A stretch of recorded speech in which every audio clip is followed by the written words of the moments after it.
नमस्कार दोस्तों। 2025 में सिविल में ऑनलाइन में डिस्प्यूट कैसे रेस करोगे। मैं 8 साल से ज्यादा टाइम के लिए सिविल रेक्टिफिकेशन एजेंसी रन कर रहा हूँ। बहुत सारे कस्टमर का सिविल रिपोर्ट रेक्टिफिकेशन किया हूँ अलग अलग मेथड फॉलो करके। मगर आज जिस मेथड के बारे में बताएंगे वो सबसे पावरफुल मेथड है, मेरी सबसे बेस्ट मेथड है। ऐसा नहीं कि इस मेथड के बारे में मैंने यूट्यूब में पहले नहीं बताया हूँ, मगर आज और भी डिटेल इन्फॉर्मेशन देने वाला हूँ, अप टू डेट इन्फॉर्मेशन देने वाला हूँ। ऐसा नहीं कि इस मेथड फॉलो करके अब 100% प्रॉब्लम सॉल्व कर सकते हो, मगर यहाँ पे आप 90% प्रॉब्लम सॉल्व कर सकते हो। और इस 90% को कैसे आप 100% करोगे वो भी मैं इस वीडियो में बताने वाला हूँ। यहाँ पे मैं डिटेल इन्फॉर्मेशन देने वाला हूँ, इसलिए वीडियो थोड़ा लंबा होने वाला है। आपका कुछ भी प्रॉब्लम हो सिविल रिपोर्ट में रेक्टिफिकेशन कर सकते हो। वीडियो को जरूर एंड तक देखिए। क्यों ये मेथड मेरे को सबसे बेस्ट लगता है, क्योंकि कुछ भी आपका सिविल रिपोर्ट में प्रॉब्लम रहे, जैसे कि रिटर्न ऑफ हो, सेटल लोन रहे, सूट फाइल रहे, एक्टिव लोन रहे, कुछ भी नेगेटिव स्टेटस रहे, उसके लिए आप इस मेथड फॉलो करके कंप्लेन कर सकते हो। आपका लॉगिन रिलेटेड एरर हो रहा है, आप सिविल में लॉगिन नहीं कर पा रहे हो, जहाँ पे लॉगिन करके बहुत आसानी से डिस्प्यूट डाल सकते हो, जो मैं इस वीडियो में बताया हूँ। मगर लॉगिन नहीं कर पाओगे तो वो वाला मेथड भी फॉलो नहीं कर पाओगे, फिर भी यहाँ पे आप इस मेथड फॉलो करके कंप्लेन कर सकते हो। आपका बैंक का कोई सिविल रिपोर्ट है जहाँ पे नेगेटिव स्टेटस दिख रहा है, मगर सिविल में लॉगिन करके देख रहे हो वहाँ पे कुछ प्रॉब्लम नहीं है, तो उस केस में भी आप बैंक का सिविल रिपोर्ट के अगेंस्ट में आप सिविल में कंप्लेंट डाल सकते हो ये मेथड फॉलो करके। इस मेथड में आप डॉक्यूमेंट्स अटैचमेंट कर सकते हो। आप सिविल में कुछ भी कंप्लेन करोगे तो उस कंप्लेन को सिविल बैंक में फॉरवर्ड कर देता है वेरिफिकेशन करने के लिए। तो यहाँ पे आप डॉक्यूमेंट्स अटैच कर रहे हो, यानी कि आप एनओसी, पेमेंट रिसीप्ट भेज रहे हो, तो बैंक देख के बहुत आसानी से उस प्रॉब्लम को सॉल्व कर देते हैं। इसके अलावा सिविल स्कोर रिलेटेड प्रॉब्लम हो, लॉगिन रिलेटेड प्रॉब्लम हो, दूसरा कोई प्रॉब्लम हो, तो उसके लिए भी ये मेथड फॉलो करके आप कंप्लेन कर सकते हो। तो चलिए बिना किसी देर करके हम लोग प्रोसेस को देखते हैं। सिविल में ऑनलाइन में डिस्प्यूट रेज करने के लिए ट्रांसयूनियन सिविल का जो ऑफिशियल वेबसाइट civil.com में जाना पड़ेगा। ये civil.com का होम पेज है। ऊपर में मेनू बार में देखिए एक सपोर्ट ऑप्शन दिया हुआ है, इसमें क्लिक कीजिए। तो स्क्रॉल करके चलाइए। यहाँ पे देखिए कॉन्टैक्ट अस का बगल में एक येलो कलर का बटन है, click here to know the details, इसमें क्लिक कीजिए। इसके बाद राइट टू अस, यहाँ पे एक लिंक है, क्लिक हियर, इसमें क्लिक कीजिए। तो स्क्रॉल करके चलाइए। कॉन्टैक्ट अस के नीचे दो बटन है, एक कंज्यूमर और एक है कमर्शियल। इंडिविजुअल सिविल रिपोर्ट में कुछ प्रॉब्लम है तो यहाँ पे कंज्यूमर में क्लिक करके आपको डिस्प्यूट डालना है। आपका कंपनी सिविल रिपोर्ट है तो उस केस में आपको कमर्शियल इस बटन में क्लिक करके वहाँ पे कंप्लेन करना है। मगर जहाँ तक इंडिविजुअल है इसलिए मैं कंज्यूमर में क्लिक करके प्रोसेस बताएंगे। आपका कंपनी सिविल रिपोर्ट है तो वहाँ पे भी ऑलमोस्ट सिमिलर प्रोसेस है। तो यहाँ पे मैं कंज्यूमर में क्लिक करता हूँ। जैसे आप यहाँ पे क्लिक करोगे चार बटन ओपन हो जाता है। यहाँ पे देखिए डिस्प्यूट एक बटन दिया हुआ है, इसमें क्लिक कीजिए। जैसे आप यहाँ पे क्लिक करोगे बहुत सारा ऐसा बटन दिखाई देगा। अलग अलग प्रॉब्लम के लिए आप अलग अलग बटन में क्लिक करके आप कंप्लेन कर सकते हो। जैसे कि डिस्प्यूट अकाउंट सेक्शन, यहाँ पे अकाउंट सेक्शन रिलेटेड प्रॉब्लम के लिए इस बटन में क्लिक करके कंप्लेन करोगे। Dispute inquiry section, inquiry related कुछ प्रॉब्लम है तो यहाँ पे क्लिक करके कंप्लेन करोगे। आपका कॉन्टैक्ट सेक्शन में प्रॉब्लम है तो यहाँ पे क्लिक करके आप कंप्लेन कर सकते हो। मेथड ऑलमोस्ट सिमिलर है, आपको एक सिंपल फॉर्म मिलेगा जो मैं डिस्प्यूट अकाउंट सेक्शन को क्लिक करके दिखाता हूँ। जहाँ तक problem account section related issues होता है जिसके लिए लोन नहीं मिलता है, तो इसीलिए मैं डिस्प्यूट अकाउंट सेक्शन में क्लिक कर रहा हूँ। जैसे ही यहाँ पे क्लिक करोगे तो डिटेल इन्फॉर्मेशन ऐसे चला आता है। थोड़ा स्क्रॉल करके नीचे चलाइए। यहाँ पे still need help, write to us by clicking here, इस लिंक पे क्लिक कीजिए। जैसे यहाँ पे आप क्लिक करोगे एक नया टैब ओपन हो जाता है। यहाँ पे देखिए email ID and service request number, दो बॉक्स दिया हुआ है। अब इस मेथड फॉलो करके हमने पहले कंप्लेन किया है तो यहाँ पे ईमेल आईडी डालिए और आपके पास सर्विस रिक्वेस्ट नंबर रहेगा। सर्विस रिक्वेस्ट नंबर डाल के सबमिट कीजिए। दोबारा आप कंप्लेन कर सकते हो। मगर यहाँ पे मैं फर्स्ट टाइम कंप्लेन कर रहा हूँ तो इसलिए मैं न्यू एप्लीकेशन में क्लिक करेंगे। जैसे न्यू एप्लीकेशन में आप क्लिक करोगे ऐसा एक सिंपल फॉर्म ओपन हो जाता है। सबसे पहले कंज्यूमर नेम, आपका पूरा नाम लिखिए, उसके बाद जेंडर सिलेक्ट कीजिए, उसके बाद डेट ऑफ बर्थ यहाँ पे भरिए, उसके बाद मोबाइल नंबर दीजिए और ईमेल आईडी, सारा फील्ड मैंडेटरी है। यहाँ पे मोबाइल नंबर और ईमेल आईडी, वो वाला मोबाइल नंबर और ईमेल आईडी डालिए जो लोन लेने के टाइम पे हमने दिए थे। ये बहुत ही सेंसिटिव है, दूसरा कोई ईमेल आईडी आप यहाँ पे दोगे तो सिविल की तरफ से कम्युनिकेशन भी नहीं हो सकता है। अब मान लो लोन लेने के टाइम पे जो ईमेल आईडी आपने दिए थे वो ईमेल आईडी अभी ऑपरेटिव नहीं है, तो दूसरा ईमेल आईडी भी आप यहाँ पे डाल सकते हो। मगर उस ईमेल आईडी से सिविल में पहले रजिस्ट्रेशन कर लीजिए। रजिस्ट्रेशन आप कर लोगे तो वो वाला ईमेल आईडी यहाँ पे दोगे, फिर भी वहाँ पे सिविल आपके साथ कम्युनिकेशन करेगी। इसके बाद यहाँ पे आईडी प्रूफ सिलेक्ट कीजिए। कोई भी एक आईडी प्रूफ आप सिलेक्ट कर सकते हो, मगर हमेशा मैं पैन कार्ड सिलेक्ट करने के लिए बोलता हूँ और उसके बाद पैन कार्ड नंबर यहाँ पे डाल दीजिए, क्योंकि पैन कार्ड लोन लेने के टाइम में देना पड़ता है और पैन कार्ड नंबर सिविल का डेटाबेस में रहते हैं। तो यहाँ पे एक ऑटो वेरिफिकेशन प्रोसेस भी कंप्लीट हो जाता है। आपने पहले इस मेथड फॉलो करके कंप्लेन किया है तो आपके पास एक सर्विस रिक्वेस्ट नंबर रहेगा। सेकंड टाइम आप कंप्लेन कर रहे हैं तो उस केस में आप सर्विस रिक्वेस्ट नंबर डाल सकते हो, मगर ये मैंडेटरी फील्ड नहीं रहे तो मत डालिए। यहाँ पे डिस्प्यूट आईडी डाल सकते हो। डिस्प्यूट आईडी अब लॉगिन करके डिस्प्यूट किया है तो ऐसे एक डिस्प्यूट आईडी पहले मिलता था, अभी ऐसे ही मिलता है, मगर सीडीएस के जगह में शुरुआत में पी रहते हैं, तो डिस्प्यूट आईडी यहाँ पे दे सकते हो। यहाँ पे प्रायोरिटी मिलता है, मगर वो मेथड फॉलो करके आपने डिस्प्यूट नहीं किया है तो वो भी आप छोड़ सकते हो। इसके बाद आपका जो भी कंप्लेन है यहाँ पे डिटेल में लिखिए। डायरेक्टली आप यहाँ पे लिख सकते हो, 3000 कैरेक्टर तक लिख सकते हो। अब जैसे दूसरे जगह में कंप्लेन करते हो ऐसे एक सिंपल कंप्लेन लेटर आपको लिखना है। अब यहाँ पे कंप्लेन लेटर को वर्ड फाइल में लिख के भी कॉपी पेस्ट भी कर सकते हो। अब कंप्लेन लेटर कैसे लिखोगे वो वाला लेटर भी मैं एक एग्जाम्पल के हिसाब से दिखाएंगे ताकि आपको सुविधा रहे। इसके बाद आपको डॉक्यूमेंट अटैच करना है, ठीक है। अब लोकल कंप्यूटर से यहाँ पे चूज फाइल जैसे करोगे डॉक्यूमेंट्स यहाँ पे अटैच कर पाओगे। ज्यादा डॉक्यूमेंट्स अटैच करने के लिए आप यहाँ पे प्लस बटन में दबाओगे तो ऐसे मैक्सिमम 5 डॉक्यूमेंट्स अटैच कर सकते हो। मगर आपके पास ज्यादा डॉक्यूमेंट्स है जो आपको भेजना चाहिए तो उसके लिए आप सारा डॉक्यूमेंट को एक ही साथ पीडीएफ में स्कैन कर लीजिए और यहाँ पे अटैच कर दीजिए। मैं हमेशा पीडीएफ फॉर्मेट में प्रेफर करता हूँ क्योंकि पीडीएफ फॉर्मेट के अलावा और भी फॉर्मेट है, पीएनजी, जेपीजी फॉर्मेट। मगर पीएनजी फॉर्मेट में आप डॉक्यूमेंट्स यहाँ पे अटैच करोगे तो उसका फाइल साइज ज्यादा होता है और 5 MB से ज्यादा डॉक्यूमेंट्स हो जाएगा तो यहाँ पे आपका फॉर्म सक्सेसफुली सबमिट नहीं हो पाएगा।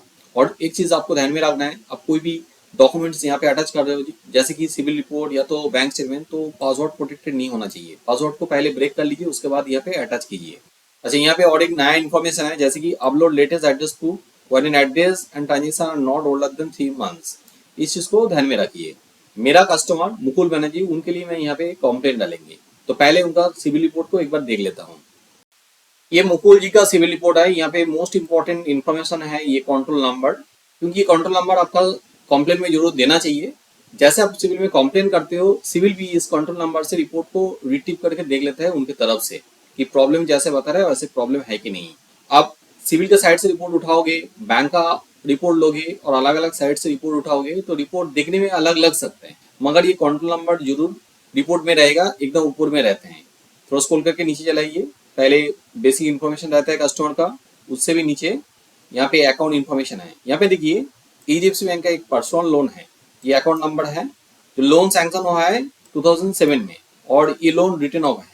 मुकुल जी का कहना है इन्होंने एचडीएफसी बैंक से कोई पर्सनल लोन लिया नहीं है, तो यहाँ पे हो सकता है कोई डेटा मिक्सिंग के वजह से ये लोन उनका सिविल रिपोर्ट में चलाया है, तो इसके लिए हम लोग कंप्लेन करेंगे।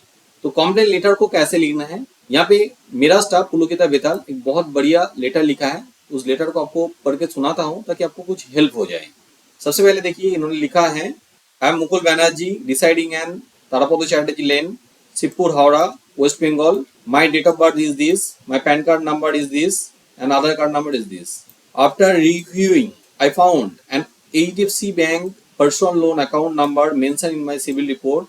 My civil control number is this. I have never taken any loan or any other credit facility from HDFC Bank. The loan account does not belongs to me. There may be some data mixing error that happened with my credit report. Therefore, kindly investigate the matter and remove unknown loan account from my civil report immediately. The details of the following loan account are, ये सारा information civil report से लिया गया है जैसे कि member name HDFC bank, account number, sanction amount, sanction date, overdue, सारा detail information यहाँ पे दे दीजिए। उसके बाद यहाँ पे लिखा है, I am sending all the necessary KYC documents for verification purposes, kindly find the attachment below and take the necessary actions urgently. देखिए ये डेटा मिक्सिंग रिलेटेड प्रॉब्लम है, यहाँ पे आप केवाईसी डॉक्यूमेंट्स अटैच कर दोगे तो आपका प्रॉब्लम जल्दी से सॉल्व हो जाता है। उसके बाद thanks and regards Mukul Banerjee. यहाँ पे मोबाइल नंबर मेंशन किया है, जरूरी नहीं है क्योंकि हम लोग फॉर्म में भी मोबाइल नंबर दे रहे हैं। इस लेटर को मैं डिस्क्रिप्शन में दे देंगे, वहाँ पे एक लिंक रहेगा, उस लिंक पे क्लिक करके लेटर आप देख सकते हो, इसके बेसिस में आप लिख भी सकते हो। सबसे पहले कस्टमर का डिटेल यहाँ पे भर लेता हूँ। यहाँ पे डेट ऑफ बर्थ भरना होगा, उसके बाद यहाँ पे मोबाइल नंबर डालिए, उसके बाद मुकुल जी का ईमेल आईडी यहाँ पे डाल देता हूँ। यहाँ पे पैन कार्ड आप दे दीजिए। यहाँ पे पहले से मुकुल जी के लिए लेटर लिखा हुआ है, इस लेटर को मैं कॉपी पेस्ट कर लेता हूँ, इसके बाद यहाँ पे पेस्ट कर देता हूँ। डॉक्यूमेंट्स अटैच करता हूँ। 2024 में आरबीआई एक नया रूल्स लेके आया है, अप्रैल 26 2024 में ये इम्प्लीमेंट हुआ है। ऐसे आप डिस्प्यूट यहाँ पे सिविल में डालोगे और वो डिस्प्यूट 30 डेज के अंदर में रिजॉल्व नहीं होता है तो एवरी 1 डे डिले के लिए लेट फाइन देना पड़ता है 100 रुपीज करके, और ये लेट फाइन कस्टमर को मिलेगा, इसीलिए कस्टमर का अकाउंट डिटेल्स भी पहले ले लेते हैं। तो यहाँ पे अकाउंट डिटेल्स दे दीजिए, यहाँ पे पैन कार्ड सिलेक्ट कीजिए और पैन कार्ड नंबर डालिए, अकाउंट होल्डर नेम, बैंक का IFSC कोड यहाँ पे डालना पड़ेगा, bank name SBI, bank account type saving, यहाँ पे बैंक अकाउंट नंबर डालना है, उसके बाद यहाँ पे री एंटर कीजिए।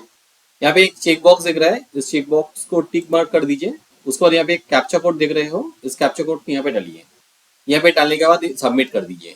जैसे यहाँ पे सबमिट करोगे ऐसे एक सक्सेसफुल मैसेज दिखाएगा और जहाँ पे सर्विस रिक्वेस्ट नंबर रहेगा, और ये सर्विस रिक्वेस्ट नंबर जो ईमेल आईडी आपने दिया है रजिस्टर्ड ईमेल आईडी में चला जाता है और मोबाइल में भी SMS चला जाता है। इस मोबाइल नंबर पे आपका व्हाट्सअप रहेगा तो व्हाट्सअप भी चला जाता है। 30 डेज के अंदर में डिस्प्यूट रिजॉल्व हो जाता है। 30 डेज के अंदर में डिस्प्यूट रिजॉल्व नहीं होता है या तो डिस्प्यूट रिजॉल्व होता है, आपका प्रॉब्लम नहीं सॉल्व होता है, उसके लिए आप क्या करोगे, चलिए वो भी देखते हैं। सिविल में जैसे कंप्लेन करते हो उस टाइम पे हमेशा मैं रिकमेंड करता हूँ बैंक में भी अब अलग से ईमेल कर दीजिए। अब सारा डिटेल लिख के वहाँ पे डॉक्यूमेंट्स अटैच कीजिए, NOC, पेमेंट रिसीप्ट सारा भेज दीजिए, क्योंकि कभी कभी क्या होता है सिविल आपका कंप्लेंट को बैंक में फॉरवर्ड करते हैं, बैंक का इंटर डिपार्टमेंटल मिसकम्युनिकेशन के वजह से आपका प्रॉब्लम जल्दी से सॉल्व नहीं होता है, कभी कभी प्रॉब्लम सॉल्व भी नहीं होता है। इसलिए आप अलग से ईमेल बैंक में डालोगे और उसके साथ आपका no due certificate, payment receipt भेजोगे तो आपका प्रॉब्लम जल्दी से सॉल्व हो सकते हैं। अब मान लो ये प्रोसेस फॉलो करके आपका प्रॉब्लम सॉल्व नहीं हुआ है, 30 डेज हो चुका है, तो उस केस में आप नोडल ऑफिसर को ईमेल कर सकते हो। इसके अलावा आप एस्केलेशन डेज में भी ईमेल फॉरवर्ड कर सकते हो, मगर एक चीज हमेशा ध्यान में रखिए, जैसे आप ईमेल कर रहे हो आपका सर्विस रिक्वेस्ट नंबर जरूर दीजिए और ये 30 डेज के बाद ही कीजिए। आप विदाउट कंप्लेन करके ऑनलाइन में यहाँ पे ईमेल मत भेजिए, क्योंकि आप यहाँ पे डायरेक्टली ईमेल कर दोगे तो ईमेल को फॉरवर्ड कर देता है कस्टमर सपोर्ट टीम में, वहाँ पे और भी ज्यादा टाइम लग जाता है। अब ये प्रोसेस फॉलो करने के बाद भी आपका प्रॉब्लम सॉल्व नहीं हुआ है तो उस केस में अब RBI ओम्बुड्समैन में कंप्लेन कर सकते हो। अब RBI ओम्बुड्समैन में कैसे कंप्लेन करोगे, तो मेरा ये वाला वीडियो देखिए, यहाँ पे मैंने स्टेप बाय स्टेप प्रोसेस बताया हूँ। यहाँ पे भी आप ऑनलाइन में डिस्प्यूट रेज करने के बाद 30 डेज इंतजार कीजिए, उसके बाद ही कंप्लेन कीजिए। 30 डेज से पहले आप यहाँ पे कंप्लेन नहीं कर सकते हो। इसके अलावा आप यहाँ पे डायरेक्टली ईमेल भी कर सकते हो RBI ओम्बुड्समैन में, डिटेल में लिखिए और साथ में जरूर डॉक्यूमेंट अटैच कीजिए और सिविल का जो सर्विस रिक्वेस्ट नंबर वो भी यहाँ पे लिख दीजिए। उम्मीद रखता हूँ आपका जो प्रॉब्लम है सिविल में वो जरूर यहाँ पे सॉल्व हो जाएगी। आपका सिविल रिपोर्ट में return of settle status, suit file जैसा प्रॉब्लम रहे, वो सारा प्रॉब्लम के लिए अलग अलग ट्यूटोरियल यूट्यूब चैनल में है। उस ट्यूटोरियल का लिंक भी मैं नीचे डिस्क्रिप्शन में देके रखा हूँ। सिविल के अलावा इनमें और भी 3 क्रेडिट ब्यूरो है, जैसे कि इक्विफैक्स, एक्सपीरियन, फ्री फाइबर, उसके लिए भी मेरा कंप्लीट ट्यूटोरियल है, उसका लिंक भी नीचे डिस्क्रिप्शन में आपको मिल जाएगा। उम्मीद आता हूँ ये सारा ट्यूटोरियल देख के आप खुद ही आपका सिविल रिपोर्ट रेक्टिफिकेशन कर पाओगे। किसी कारण से आपको लग रहा है कि ये थोड़ा कॉम्प्लिकेटेड है, आपके पास इतना टाइम नहीं है, तो उस केस में आप हमें कांटेक्ट कर सकते हो। मेरा टीम मेंबर आपका सिविल रिपोर्ट रेक्टिफिकेशन कर देगी और स्कोर को भी इम्प्रूवमेंट करेगी ताकि आपको आसानी से लोन मिल जाए। हमारा हेल्पलाइन नंबर नीचे डिस्क्रिप्शन में दिया हुआ है, इस नंबर पे आज ही कांटेक्ट कीजिए। ये नंबर मंडे से लेके सैटरडे तक ओपन रहते हैं, सुबह 10 बजे से लेके शाम को 8 बजे तक, कभी भी आप कांटेक्ट कर सकते हो। अब मान लो ये वीडियो आप रात में देख रहे हैं तो उस केस में अलग से व्हाट्सएप नंबर भी नीचे डिस्क्रिप्शन में मिलेगा, वहाँ पे आपका सिविल रिपोर्ट भेज सकते हो। नेक्स्ट डे मेरा कोई टीम मेंबर आपको कांटेक्ट कर लेगी। मेरा वीडियो अच्छा लगे तो जरूर लाइक कीजिए, मेरे चैनल को सब्सक्राइब कीजिए ताकि आने वाला वीडियो का नोटिफिकेशन आपको मिल जाए। हाँ, जरूर बेल आइकन को दबा दीजिए। वीडियो एंड तक देखने के लिए बहुत बहुत धन्यवाद।